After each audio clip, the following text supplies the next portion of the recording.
Chapter 2 The World of Aeons. A large truck floated up the street, suspended a foot or so off the ground. It landed, the back flap falling open. The people started to pile the dead griffins inside, looking as calm as if they did this every day. David turned, gaping at everything. He'd never seen such a mishmash of ancient history and crazy sci-fi. Some of the people, who he assumed were some manner of warriors, carried swords or spears. Now that he could see their brown jackets more closely, he noticed how heavy and stiff the material was. Kevlar, he guessed, or something similar. Most of the uniforms were plain brown, but some of the warriors had black accents on their jackets, and Roland had white accents. Roland had called himself a steward. Must be some sort of rank. Despite the swords, all the people had futuristic guns like Chthon's, and David wondered if they fired lasers like Chthon's had. Roland tapped a metal circle clipped on his earlobe and started speaking. Bluetooth too? David wondered. He seemed to be in a residential area. The houses along each side of the street were as mismatched as the people. Some looked like modern buildings that David wouldn't be surprised to find at home. Another was built entirely of wood with a thatched roof. The house beside that was adobe style, the red slates of the roof glinting dully in the sunlight. A house on the other side of the street looked vaguely Asian, with sliding paper doors and a gate around it. Further down the block stood a house that was made of some strange, grayish, semi-transparent material. There were no people in sight save the ones who'd greeted him. Calmly, he pushed back his sleeve and pinched his arm hard. Then he winced in pain. It seemed he wasn't dreaming. He glanced behind him. The man who'd pulled him through the doorway still stood beside him. He caught David's look and flashed a quick, mischievous smile. He had dark hair and a wiry build, and he carried a sword and a gun. David scowled and clambered to his feet. There was blood and dirt on his clothes. His whole body ached. His scowl turned fiercer. "Why did you bring me here?" he asked. The man raised an eyebrow. "After everything you saw? How could we not?" David noticed his mouth movements didn't match his words. Roland's hadn't either. David fisted his hands. "You kidnapped me. You took me against my will to wherever this is. After I nearly got killed. And what are you going to do with Chthon? She saved me." He'd lost track of Chthon's body and couldn't see it now. He swallowed, feeling even more lost and alone. And that's mine," he cried, seeing that Roland still held Brimira. Roland tapped his earpiece and stopped talking. To David's surprise, he handed him Brimira without any argument. As soon as it was in David's hands again, it resumed glowing. "Let me handle him, Alosh," Roland said to the man. Alosh nodded and turned to join the other warriors. To David, Roland said, "I know you must be confused. Don't worry, you're not the first person to come to Bantong by accident. I've sent for a lost priest to explain things to you." "I didn't come here by accident," David said. "Alosh dragged me here through that weird doorway thing. What is this, Narnia? I thought you needed a closet to get there." "That was a gateway," Roland said, nodding at where the blue doorway had stood. "They connect the different worlds to Bantong. That's this world. Sometimes creatures from other worlds, more violent worlds, cross gateways. We sword priests," he gestured to himself and his associates, "exist to fight these creatures. Cardinal Jing was a sword priest as well," he added more softly. "Don't worry, she will be forever revered. Even now she fights alongside the Yesterlords." The last of the griffins had been dumped in the truck. The back hatch raised, closing slowly, and the truck lifted straight up and then flew off. It hovered about a foot off the ground again. No smoke or exhaust came off it. David watched until it turned a corner, passing out of sight. Bantong had griffins, dump trucks, and swordsmen with Bluetooth. Maybe if he got royally drunk, it would all start to make sense. "I'm sorry we had to drag you here, but Alosh was right. We had no choice," Roland said. "After you saw the creatures, and Cardinal Jing, and the gateway, well, we had to bring you here." "Can I go back?" David asked, staring at where the gateway had been. There was nothing there now but an empty street. Roland winced. "That's a bit more complicated. I'll let the lost priest explain it to you. But," he added, looking at Brimira, "I wonder if you'll want to go home. fighting otherworldly creatures alongside a cardinal, wielding a legendary weapon. He shook his head. I think you belong here. David thought of his life back home, a life that had been going nowhere. He'd had no purpose, no job, no family, and few prospects for the future. It hadn't been much of a life, but damn it, it had been his life. He shook his head.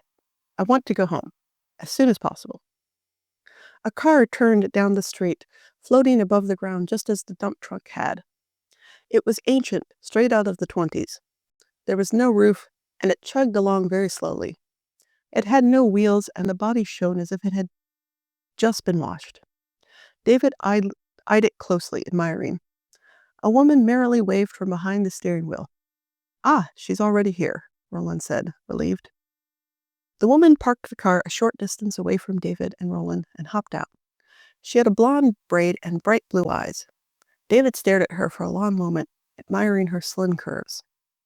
She wore a similar outfit to the sword priest, though her brown jacket was tighter and had a high collar and didn't look as stiff.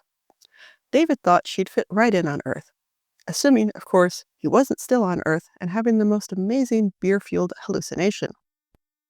She nodded to Roland and said, Thank you for waiting, Steward Dorn.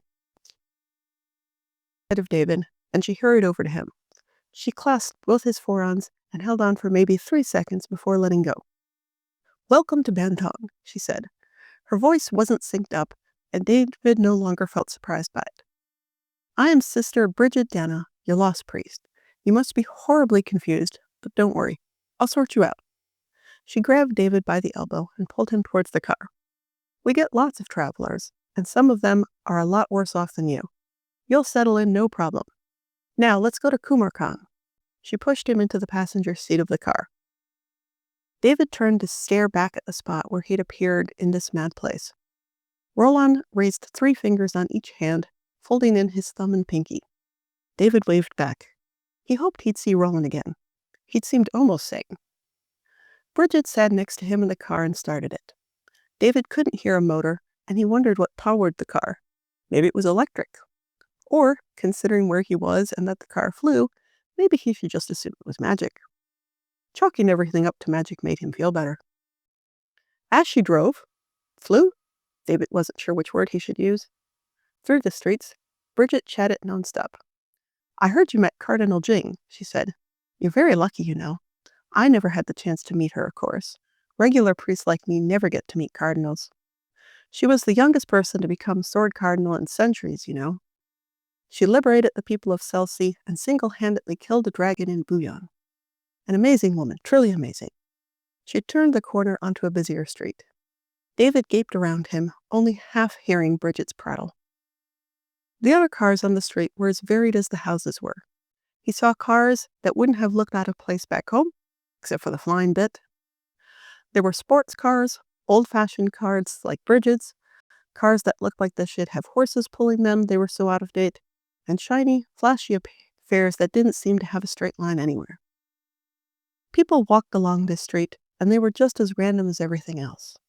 He saw a man dressed in furs and leathers, a woman with a dress that could have been from a Renaissance fair, and a man in a modern suit, a woman in a bikini that barely covered anything, David stared at her for some time, and a couple in green, shiny, form-fitting clothes.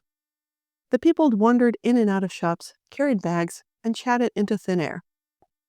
There were Roman ladies with laptops, he said as they passed what looked like a coffee shop. He laughed, although it had a slightly hysterical edge. Why the hell not? Bridget laughed too. Every world is different. We're in Jamoki, so there's lots of travelers about. Some worlds have a great deal of technology, others less. When people come here, they don't just abandon everything from their homes. At the same time, they quickly learn to adapt to the many comforts and conveniences in modern life. Wouldn't want to leave behind a nice toga, he thought. Are they trapped here too? He saw a couple with a little boy. They looked straight out of a Dickens story, but the parents were smiling, and the little boy was laughing freely. They were also wearing tennis shoes, but he supposed this wasn't the place to go looking for historical accuracy. Some are, Bridget said, and for the first time her voice wasn't perky. Bantong is connected to the other worlds by gateways, like the one you came through. Some gateways stay open all the time, and people can cross freely between here and their own world. Some gateways open and close, but at regular, predictable intervals. These days, most gateways aren't very stable. They stay open for a minute or two, then close, before opening again for a short time. After that, it's hard to say when they might appear again. Even the Passion Priest can't predict gateways with 100% accuracy. You've never heard of other worlds before? David considered that. There were lots of fairy tales about different worlds and crazy people raving about getting probed by aliens. He wondered if that counted. He hadn't seen any probing equipment yet. Not really, he said. I mean, no one at home would seriously believe in other worlds. Bridget winced. Then it's likely the gateway that connects to your world isn't very stable. Her voice brightened again. But maybe not. When we get to my office, I'll look it up for you. Thanks, David said. Just doing my job. Bridget turned another corner and pointed ahead. Those are stable gateways. The second on the right will take us to Kumarkon. David gaped. His jaw already hurt, he was doing that so much. Down the road a little bit, with cars disappearing through them and coming out from the other side, stood 20 huge gateways, each easily 30 feet across. The edges were blue, just like the one he'd come through. The cars flew along, each going through different gateways in an orderly manner. He could see through to the other side of the gateways, but most just showed other roads. Is Kumarkon another world too? He asked as Bridget veered right through traffic. No, it's one of the districts here on Bantong, part of Pardis. But it's on the far side of the world. It'd take hours to drive there. Don't worry, the gateways that go from one place to another in Bantong are perfectly stable. I see, David said, though he didn't. He saw it was night on the other side of the gateway to Kumarkon. Then the car went through the gateway. David thought he felt a faint tingle as they went through, but maybe that was just his imagination. As if this place needed his imagination to give it spice.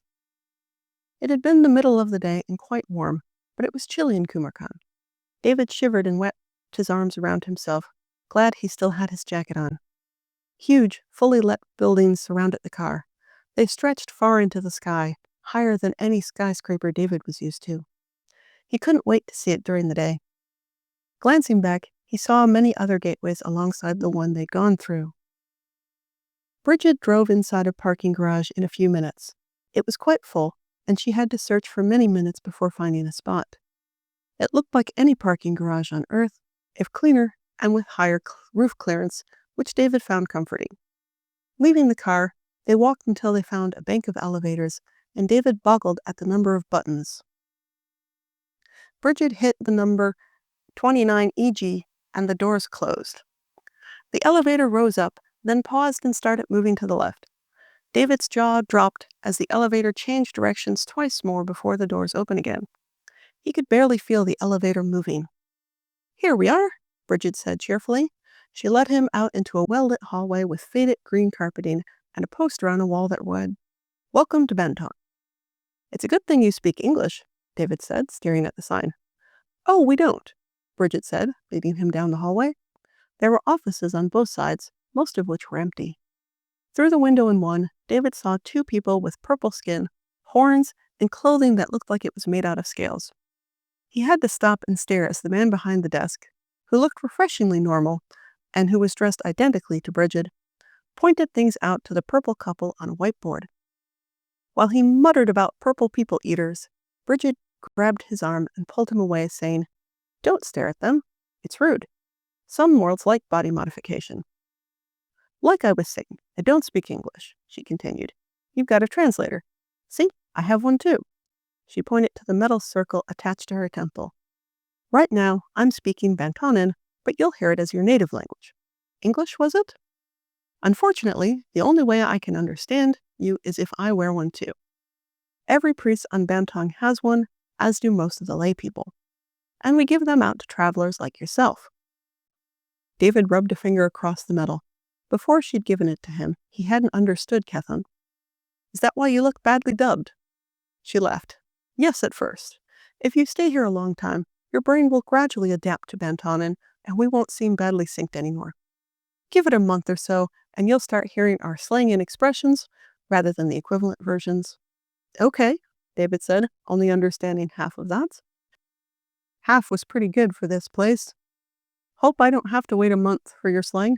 No offense. None taken. They were near the end of the hallway when Bridget finally stopped at one of the doors. Then she frowned, looking David over. You might want to get cleaned up first. David looked down at himself. Dried blood and dirt covered his jacket and jeans and shoes. Not as much as he'd thought before, but still a lot. He made a face. Yeah, that'd be nice. Bridget stepped inside the office and opened a closet. She pulled out a loose, fluffy white bathrobe, a towel, and a basket containing shampoo, soap, a hairbrush, a toothbrush, toothpaste, deodorant, shaving cream, and a razor. David raised an eyebrow at the sight. Apparently, having people show up in a state was common. She led him the rest of the way down the hallway to a large bathroom with a shower. We'll get some new clothes for you later, she said. I'll look up the records on where you're from. Earth, David said, being helpful. Bridget snorted. I'll need more than that. Over a third of the worlds are called Earth. David blinked. Ah, well, I live in Boston, in the United States of America. That should be more helpful. Bridget nodded. Come back to my office when you're finished. Thanks, he said and closed the door. As soon as he was alone, he all but ripped his soiled clothes off. A large waste can stood next to the sink, and David dumped his clothes inside. He doubted the blood could ever be washed out of them. On the sink, he placed his wallet, his cell phone, and Bromira, which stopped glowing as soon as he let go. He stared at his cell phone for a long moment, then picked it up. He found John's number and hit call. He held his breath, hoping, but nothing happened. The phone read, no service. Fucking typical, he sighed, putting the phone down.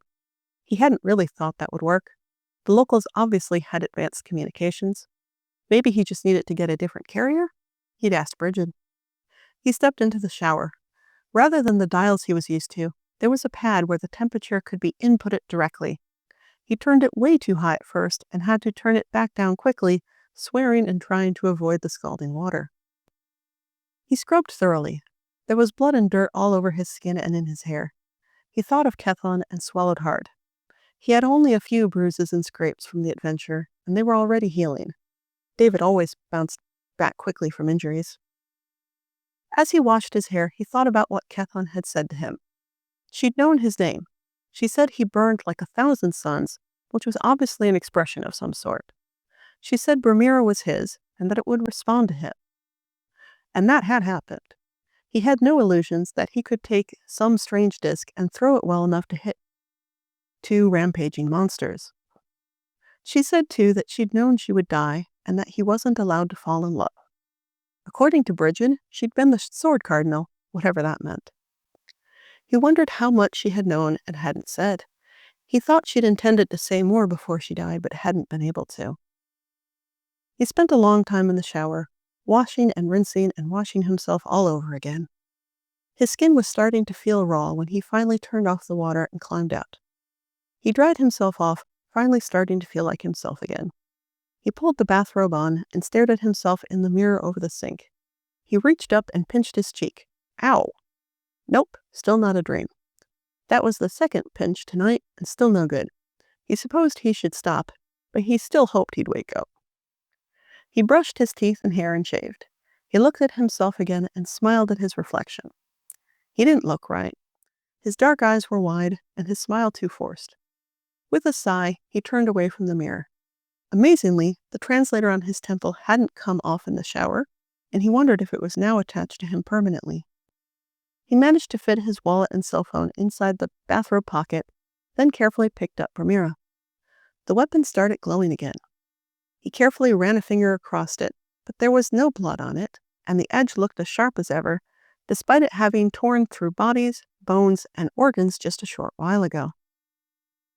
He packed the basket back up and padded down the hallway barefoot. Bridget looked up from her computer as he entered her office and motioned for him to sit down on the other side of the desk. David sat, placing Bromira on the desk in front of him. So, I might need more details, Bridget said.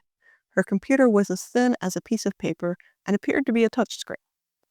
I found 10 worlds with a city called Boston, with 9 of them in a country called the United States of America. I need to be sure I found the right place. Over the next 10 minutes or so, Bridget asked him one question after another. How old was his country? What were names of other countries and cities? Who were some famous people from history? David answered every question as best he could. Fortunately, he liked history and geography in school, and she didn't ask him anything too obscure. Finally, Bridget nodded. Number 5297, like I thought, she said proudly. Never met anyone from that world before. She ran a finger across the computer, making the screen change. Her face fell. Oh, that's not good. What is it? David asked, staring at the numbers on the screen. He could read them, but he had no idea what they represented. Before today, the last time a gateway opened into World 5297 was over 5 years ago, and there's no mention of other gateways opening there anytime soon. David tensed. And what does that mean? He asked, already knowing the answer. You're stuck here, Bridget said, and I don't know when you might be able to go home.